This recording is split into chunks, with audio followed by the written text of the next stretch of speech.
If you're looking to play Barbarian in Diablo Season 1, this is going to be the video for you. I'm going to take you from level 1 all the way to level 42, where you'll be able to complete the Capstone Dungeon, which will unlock World Tier 3. Hey, I'm Tychron, and I've been playing Barbarian since launch. Where we start is with Upheaval and Deathblow, and that's going to take us all the way to level 25. After that, we switch over to Hammer of the Ancients instead of Upheaval as a core ability, mainly because Upheaval kind of falls off, it loses its damage. Hoda, on the other hand, regardless of what you've heard about nerfs to its legendary aspect, it still actually works really well for leveling. So no matter what you choose when you get to World Tier 3, as far as a Barbarian build, it works great getting you there. And if you want to follow along, I do have a full written guide. You can find it in the description below. Otherwise, let's start with step 1. All right, let's take a look at the pathing route now. Starting off with Fractured Peaks, we're going to begin in town by completing a quest and then picking up another quest. We even do one more once we make it to Menestad. But the reason that we're doing these is not really because we need the renown. They did buff renown in Season 1 patch, but we're doing it because it gives us rewards that allow us to upgrade our potion once we hit level 10. Unless you want to run around the world and try and find some berries, then this is the fastest way to do that. So these quests are just along the way. They're really quick. The first one you do is you just go cheer at the guards. The second one that we're doing here is at number 2. This is just picking up an item along the road. As you can see, we're just going from an event to a cellar to an event. This is picking up the item along the road, and then we're making it to the town of Menestad. Menestad, you want to grab that waypoint. You turn in the quest that we just finished over here, and then you pick up our third and final quest, which is just a kill quest. We run north, complete the event, and this is where the elite spawns when you talk to him to kill for the quest. Finishing up the zone, we hit a cellar, one more event, and then we go into a dungeon. And this is Caldera Gate.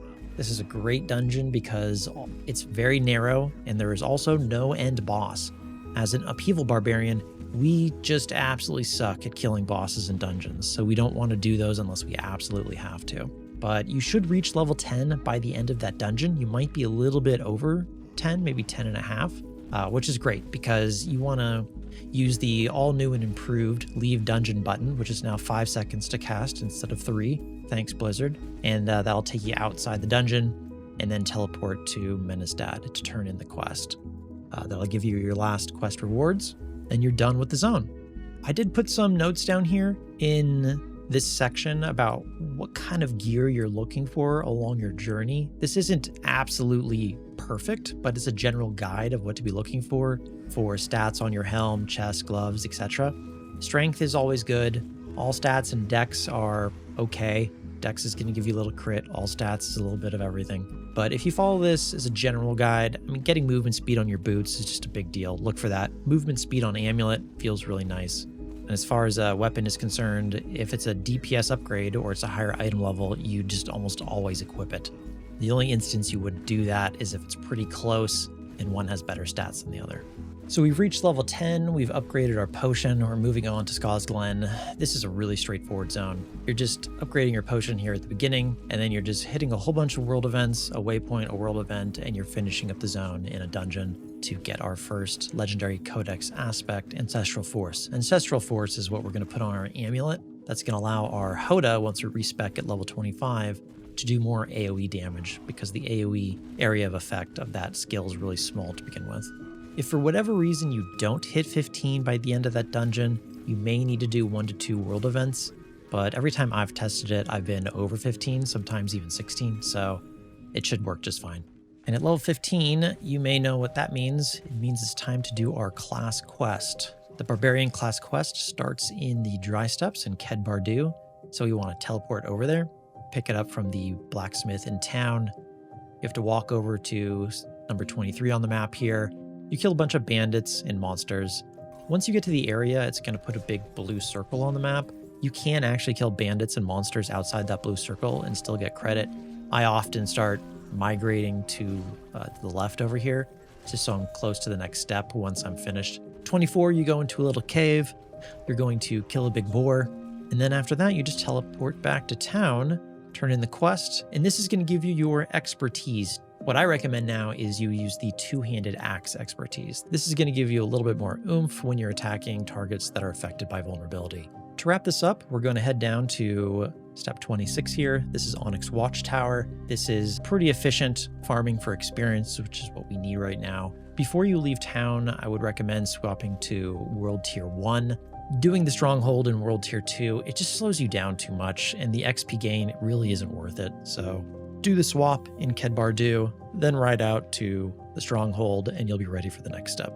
At this point, we want to get to level 20. And you may be around level 16 by this point, maybe 15 still, but you want to get to level 20, and the way we're going to do that is by farming and resetting this stronghold.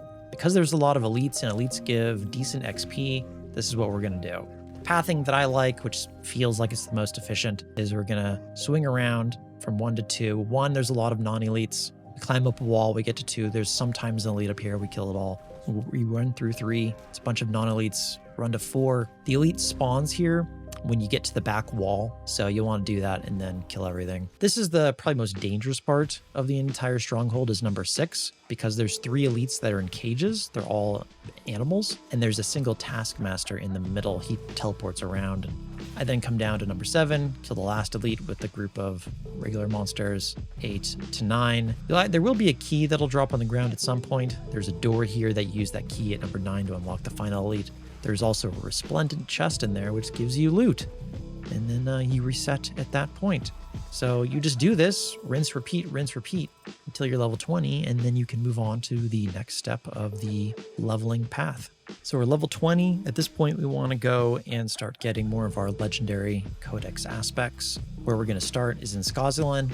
So we're going to teleport to Saragar. Make sure you upgrade your potion here if you're level 20. I oftentimes forget that step. Then we're going to head out to this dungeon out here, which is Old Stones. Once we complete it, we'll get the Edge Master Codex. We'll teleport back to town, swing down to 30, get the waypoint, and then go up to the stronghold in Skazglen, which is Tur Dulura. This is a really easy stronghold. You just got to walk around and kill all the elites, do the little mini events, and then kill a big boss. Our final step in this zone is once we complete the stronghold, we'll actually have enough renown at this point to get an extra skill point. So apply that. And then there's a dungeon there, which is called the Underroot, which is connected to that stronghold. It unlocks when you complete it. That is going to give us our expectant legendary aspect. Both of these are going to be imprinted on our rings that we find. So if we have a decent rare ring, one would take an expectant imprint and the other one would take Edge Master as soon as you have the mats to do so. At this point, you may be near 25 or somewhere in that range, 23, 24, 25.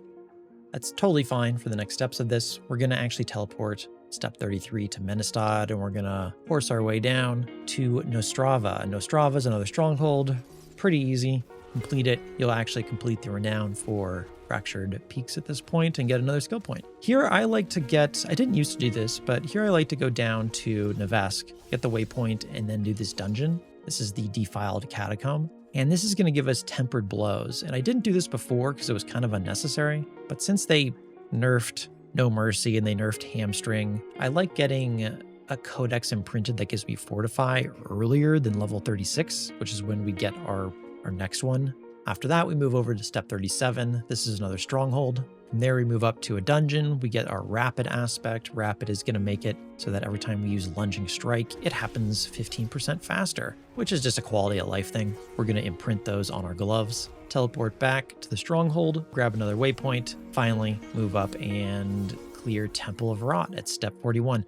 Temple of Rot is a little bit dangerous. If you're playing hardcore, you gotta be careful. The big cannibals there, they raise their hammers up in the air and they're gonna smash down on your head and stun you for what seems like way too long. So that can kill you. And I've died once or twice in this place by just being reckless and careless and doing it way too low level. So just be mindful of that. The final boss also it does a lot of damage if you're really underleveled. It's a big cannibal, which then once you kill him, he spawns some sort of a bug that does leaping strikes at you. The leap strike is the thing that does a ton of damage. So just again, be mindful of it, play it safe, you'll be fine. You should be pretty close, I feel, to around level 28 when you get to Temple of Rot, which you'll be 2 levels underneath it, which should be totally fine, as long as you play smart. Complete Temple of Rot, we're going to head back up to Kedbardu and finish up this entire zone. We end it with this final dungeon, which is the Dark Ravine. Dark Ravine is going to give us Might, which we're going to put on Chest, and Might gives us damage reduction when we are using our basic ability. So that's something that's going to be very helpful for when we do the Capstone Dungeon.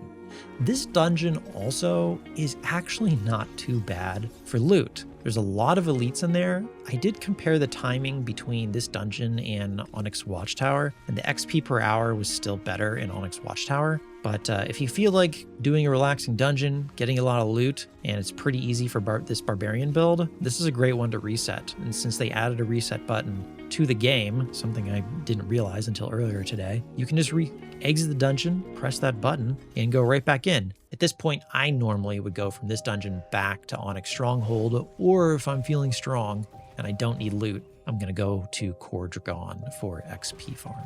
One thing to remember that when you are respeccing that you do want to put Ancestral Force on your amulet. This gives you a bigger AoE clear for your Hammer of the Ancients. So if you do decide to go to Kor Dragan, this is the route that I like to take.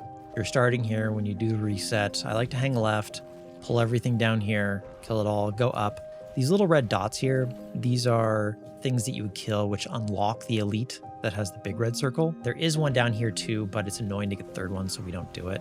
So I just go down to the left, clear it all, then I just go this path to unlock this elite, kill everything, swing back around, do the same thing on this side and reset. There is something to be aware of about Kor Dragan though, and that's the loot drop is really bad. The elites don't drop an item every single time, unlike Onyx Watchtower. I feel like I used to get more rares at lower level in Strongholds, and now I'm only getting blues, so I do think that the loot was nerfed really low level in Strongholds. But once you get to level 25, level 30, in Onyx Watchtower, you're getting a rare drop almost every single time you kill an elite. If you go into Kor Dragan, you're not getting that. And something to note, this is in my notes down here, is that you have to kind of think about when you're doing Kor Dragan, even though it's giving you more XP per hour, so you're going to get to 42 faster, you're going to get to World Tier 3 faster, you're giving up gold, and you're also giving up crafting resources. There's legendaries that are going to drop in Onyx Watchtower that you're not getting in Kor Dragan, so that's the cost for getting more XP per hour. Is it worth it? I don't know. It's really debatable. If speed is what you're after, then do Kor Dragan.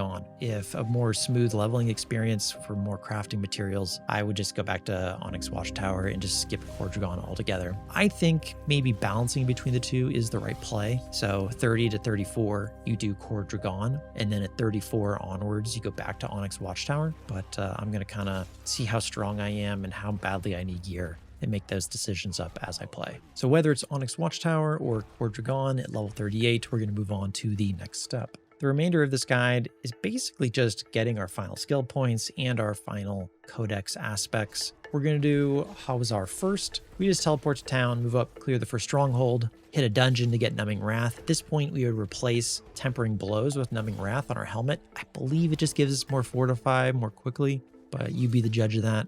Then we do another stronghold, and then the final stronghold, and then we get our skill point. I do have hopefully a helpful list down here in the notes of other legendary aspects that you want to keep an eye out for. These are really good ones that are not in the codex, so that means you can't get them from a dungeon. Encroaching Wrath is just absolutely huge. Every time after spending 100 Fury, your next weapon mastery skill, so that would be your Death Blow, just does an absurd amount more damage. More damage on Death Blow is always wanted. The other really big one is Weapon Master. If you get that, it's just going to feel so much better to play Death Blow because you get 2 charges of the skill. It also gives you a chance to stun when you Death Blow something. It's just a phenomenal legendary aspect. The other ones are good too, but just keep an eye out for them. This is our final stop before the capstone. We head to Kyrgyzstan. We should be around level 40 by this point because we're doing level 45 strongholds. You just follow the path, teleport to town, clear the first stronghold, grab a waypoint, a dungeon. We're getting Retribution. Retribution, it was nerfed quite drastically, unfortunately. It's still, there's not really anything to do about it. Late game, you probably won't use it as often, but for leveling, it's still okay. It's still a little bit more damage, and there's really not much else you can get to replace it. So I'm still gonna get it. It also plays a role in getting the skill point. And so then I move up to the town of Tasarak, grab the waypoint, go get Disobedience. This was nerfed pretty heavily too, but it's still worth. I imprint these both on my gear and then do my final stronghold in this zone and get my final skill point. At this point, you're ready for the capstone dungeon. You should be around level 42 by this point. You should have 8 different aspects for sure imprinted on your gear. And if you've got lucky with Encroaching Wrath or Weapons Master, well, this is going to be really easy for you. You want to kind of shoot for around 1,000 attack power, 3,000 armor, and 1,200 life. Obviously, the higher each one of these, the better, the more easy it's going to be. You can also make some potions that are helpful. You can make a manslaying potion, which helps you kill the temple guards on the first tier a lot easier. And then for the boss, you can get a potion that helps you do more damage to skeletons. So I definitely recommend making those. After you clear the capstone dungeon, you will have unlocked world tier 3. And from here, you're going to be 42 and world tier 3 is going to be quite a bit higher than you. So the very first thing that I do is I go straight back to Onyx Watchtower and I grind there to 50. And there it's really up to you where you want to go, what you build you want to respect to, etc. But that's the end of this guide and my pathing to unlock world tier 3. It takes about 6 to 7 hours to do this. You used to be able to do it faster, but then they nerfed overworld XP. But it's a pretty smooth ride. It's a fun build to go through. That's the end of the pathing. All right, so let's look over the skill points that I'm taking for this build. So I'm starting out Lunging Strike, Enhanced Lunging Strike. Then we're taking Upheaval for the early game AoE clear. After that, put 1 more point in Upheaval, and then we're going to take Rallying Cry all the way up to Tactical, so we're generating more fury for those upheavals. After that, we need 2 more points into Upheaval to unlock our next tier. And then I like to take Enhanced Warcry, it's another form of berserking. It's another form of, you'll get the Warcry before you go into a pack of mobs, as opposed to Upheaval, you get it after you've already engaged. We don't keep it for very long, but it's a button to press. And then I like to take Kick. Kick is going to give us vulnerability application on elites. It also, if you angle it properly, you can kick an elite into a wall and it stuns the monster. So you don't really have anything to capitalize on that this early, but it's less damage to you. So it's not too bad. From this point, you put your final skill point in Upheaval. This is going to unlock Death Blow. It's like 13, 14, 15. Fighter's Death Blows are really start to pop off because we're generating fury every time we execute a mob with Death Blow. You do need to be mindful of the health of monsters that you're death blowing, because if you hit a monster and don't instantly kill it with this ability, it goes on cooldown. And that's not what we want, because when you kill a monster with this ability, it instantly is reset. That's what allows us to keep getting this plus 20 fury for weaving in upheavals at the same time. From here, we're going to max Death Blow out to 505. That's just increasing damage. And then at this point, we want to take Iron Maelstrom. Iron Maelstrom is really strong, but we don't have room on our bar right now for this ability. So we need to drop one of these 2 down here. I like to drop Warcry, and I'll put these 2 points into Swiftness instead, so I can put Iron Maelstrom on my bar. This is level 20. It's 5 points until we get to the respec point, which is level 25. I like to max out Iron Maelstrom. That's level 22. And then we have 3 more points to put. I'll put one of those points into Swiftness just to run faster. Faster is leveling faster. And then these are kind of just 2 throwaway points for now, but they help a little bit more fury every time you swap weapons. So we're level 25. We're ready to respec, but we need to get rid of Upheaval to do that. We also get rid of Kick, because Kick is not that great with Hammer of the Ancients. So what we want to do is untrain Upheaval, and we take Furious Hammer of the Ancients, which means when you have more fury, you're going to do more damage. And then we're also going to untrain Kick. Now, we have to have another point down here somewhere, just to make sure that this stays unlocked. So where I like to put this last point, Kick, is I'll put it into health up here. It's better than basically anything else, I feel. And then I will take Steel Grasp. I do also like to get rid of these 2 kind of early points, because we don't need it, just to get the bonuses for Steel Grasp, because the first bonus makes enemies vulnerable, which is great since we're replacing this with Kick. It also makes it vulnerable. And then it also gives us Berserking, because we're losing Upheaval Berserk. We've lost Warcry Berserk. This is now what's going to give us Berserk. So at this point, we're making our way towards our key passive. The points to unlock this, I like to retake Furious Impulse here, which will give us just enough to unlock Walking Arsenal. Walking Arsenal is a huge power spike for this build. You do want to make sure that each of your abilities, Death Blow, Lunging Strike, and Hoda are all using different weapons. Hoda would obviously use the two-hand bludgeoning. Lunging Strike would use dual wield. Upheaval would use your two-hand slashing. But you'll want to rotate your abilities, which keeps up a rotating buff for each one of these. It's 10% for each one that you use. And then if they're all up, you get an additional 15% bonus. So it's a lot of extra damage. It feels really fun and it's really good to play. So at this point, we're close to level 30. Rest of the points where I like to put them while leveling, we're often doing dungeons and stronghold farm at this point. I do like getting counteroffensive early now because No Mercy with the hamstring interaction has been nerfed. It's kind of a meme at this point. So I take the tempering blows aspect from the dungeon to give us Fortify on weapon swap. I'll imprint that onto my helmet early on, like level 20 and 25, and that's giving us Fortify. So we take Thick Skin, and this is basically just to unlock counteroffensive, which just means when you're fortified over 50% of your life, you do 12% more damage. Not bad. At this point, I'm going to move towards Expose Vulnerability. It's not bad, it's not the best, but when you use your Death Blow, the next time you use your Hammer of the Ancients, it makes all the monsters in the AoE vulnerable. Gives you a little bit more damage. We used to go through No Mercy, but this only is affected when your enemies are stunned or crowd controlled, which we don't really do anymore because this ability only affects healthy enemies. So the way I like the path now is I'll go through Slaying Strike, which just gives us more damage against injured enemies, and then I'll max out Expose Vulnerability. Finally, the last power spike that we really are getting here is probably Wallop, which is just increasing our damage by 15% when an enemy is stunned or vulnerable. I'm pretty sure this actually stacks. If they're both stunned and vulnerable, it's more, but it's hard to tell. I might be wrong about that. Either way, it's a great passive. And from here, you may want to get some more defensives. I like to pump Imposing Presence up to 3 of 3 at this point. And then you can take Heavy-Handed, you can take Concussion. This is all really late game stuff. And then this might be a bit of a meme, but you could even take Pressure Point for even more vulnerability. But I would probably do something like a little bit more defense, maybe a little bit more damage reduction against elites. These last like 8 points you can kind of put anywhere you want. And so that's the step-by-step of this build guide, kind of from the beginning to the end, my thinking around it, how I'm unspecking along the way, and then switching from Upheaval to Hoda, and what the end game kind of level 50 skill tree looks like. So that's the build and the pathing route for Barbarian for Diablo 4 Season 1. I had a blast making it. I kind of didn't have a lot to do after I maxed my Barbarian after the game launched. So this was kind of the next problem to solve. But I hope you got value out of this. If you did enjoy it, send me a like, send me a subscribe. You know the drill. And I'll see you in the next video. Take care, guys.